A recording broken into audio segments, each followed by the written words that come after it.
আমাদের সংস্কৃতি, আমাদের সংস্কার সর্বদা থাকবে আমাদের সাথে। ভারতের মহান গ্রন্থ আর কাব্যের সম্পূর্ণ সংকলন। সাবস্ক্রাইব করুন তিলক। সেই জন্য এই ব্যাপারে কারোরই কোনো আপত্তি নেই। কাল চক্রের গতি দ্রুত করাই ঠিক আছে। আমরা সবাই অনুমতি দিচ্ছি। সেই জন্য তুমি নিশ্চিন্ত হয়ে এই শুভ কাজ আরম্ভ করো।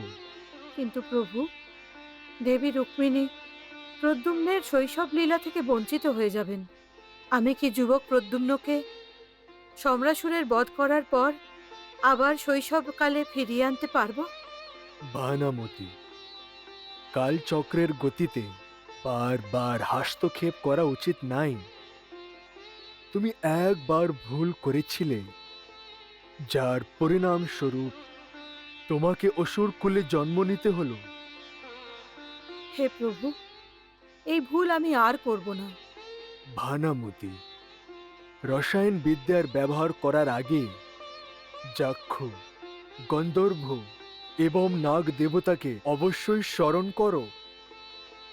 ওরা তোমার প্রদ্যুম্নকে যুবক অবস্থা প্রদান করার জন্য অবশ্যই সাহায্য করবেন। যথা আজ্ঞা প্রভু, যথা আজ্ঞা।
বন্ধ করো এইসব কিছু, ভানুমতি।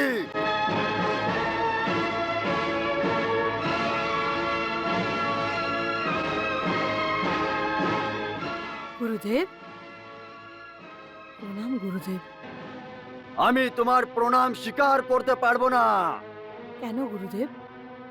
কারণ তুমি বিদ্রোহী। তুমি আমাকে অপমান করেছো আর অসুর সমাজের বিরুদ্ধে করেছো। তুমি অসুর জাতির হিতে বিরুদ্ধে কাজ করছো। আমি তো ত্রিলোকের কল্যাণ করতে যাচ্ছি গুরুদেব। আমি ত্রিলোকের কল্যাণ চাই। একটি অসুর সমাজের জন্যে আমি ত্রিলোকের নষ্ট করতে পারবো না।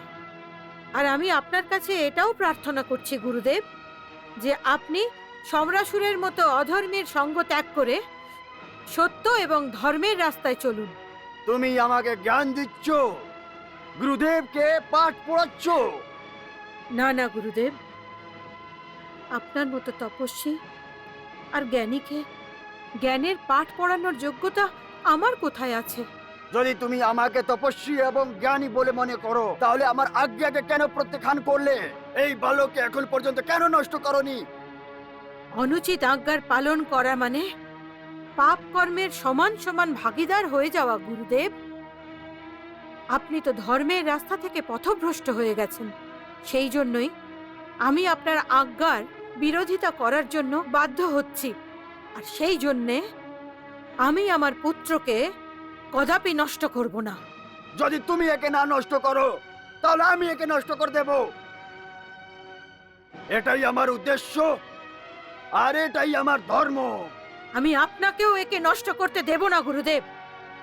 যদি আপনি আপনার ধর্ম পালন করেন তাহলে আমিও আমার মমতার ধর্ম অবশ্যই পালন করব। তুমি আমাকে আবাহন করছো?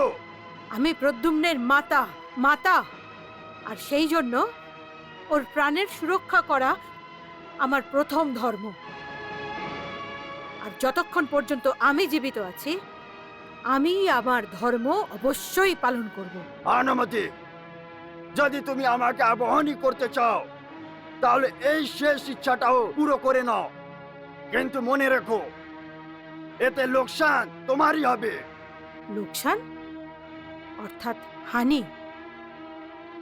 গুরুদেব, ক্ষতি অথবা লাভের চিন্তা মায়ের মমতা কখনোই করে না।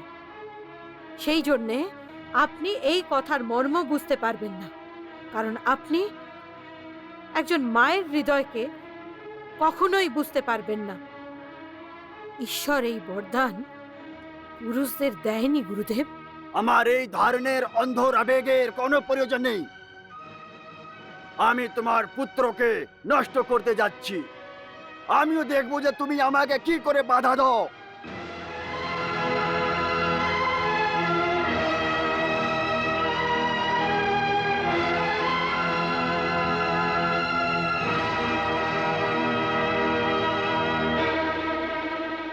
জয় মহাদেব, জয় শিব শঙ্কর।